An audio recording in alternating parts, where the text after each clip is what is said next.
Time to heat things up with Hopewell Loudon taking on Melbourne. Oh yeah, I'm feeling warm now. Tyler Brown was red hot, throwing the scorching 25-yard touchdown pass to Matt Brinkner for the first down. That sets up the next play, a 1-yard touchdown run by Ian Klaus, 14-0 Chieftains.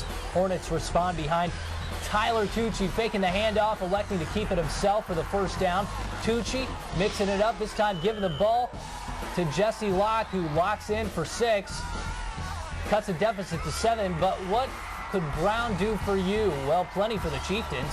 It's Brown to Jay Yost, who leaps into the defenders to get into the end zone, and the route was on. 55-20 the final. Hopewell Loudon moving on to the finals for the second year in a row. Chieftains will now take on the winner of this game, Delta St. John, Sidney Lehman Catholic. First drive, Lehman Cavs drive.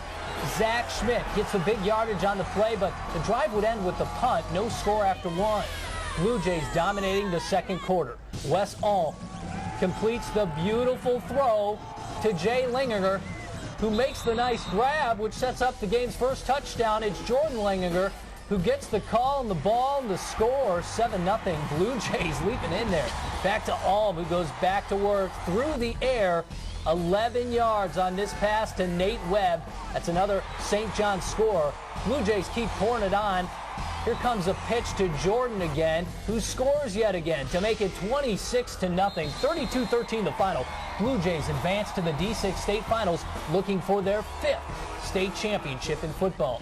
All right, let's break it down, fellas. JJ, let's start with you. Hopewell Loudon, a team that's been on a mission since losing to Newark Catholic in the state finals last year. And they look like they're on a mission, but I tell you what, they were just too powerful for Malvern tonight. Brown looks unstoppable the way he's playing. I'll tell you what, but they're outstanding in all phases of the game. There's no weak point for them, and that showed tonight. Jerry, an impressive win for Delta St. John's tonight. Being battle-tested in the MAC, I guess, proves its worth here in the postseason. Yeah, they had an 8-2 record. They finished 3rd in their points in that region to get into the playoffs, but their losses were to Marion Local and to Coldwater, 2 of the better teams in the state. That MAC is so strong. Once again, here we are late in the season talking about that great conference out there, but you could see Wes Alt, the quarterback, throws a very pretty ball. You know, we saw some of that on the highlights, but that running game, the way they get going downhill, you know, they give you that pitch look. You think it's a sweep to the outside. That guy heads right up to the line of scrimmage. I mean, it's a thing of beauty watching DSJ late in the postseason. Back to DeSales Anderson, JJ. DeSales really hurting themselves tonight, you think? Well, their Achilles heel has been fumbles all year. They've been so good that they've been able to put it behind them tonight.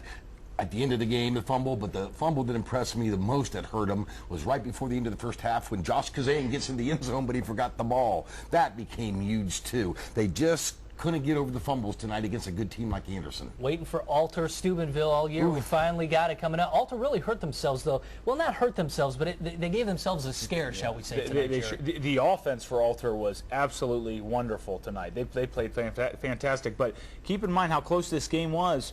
Genoa missed an extra point. They fumbled the ball inside their own territory, giving Alter an easy score in the first half. And also Genoa could have scored at the end of the first half.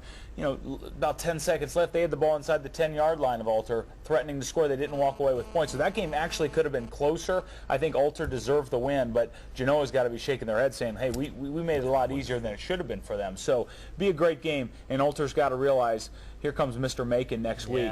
They got to control some of those athletes they have in space, or Steubenville will continue to have success scoring the football. And Alter wouldn't want that to be a shutout, you know, because doesn't play into their hands. Should be a great game regardless. All right, 6 tonight, 6 tomorrow. Divisions 1, 3, and 5 in action Saturday. We'll make our picks from some of the Saturday semis in our Going Streaking segment straight ahead on the Grange Insurance High School Sports Site.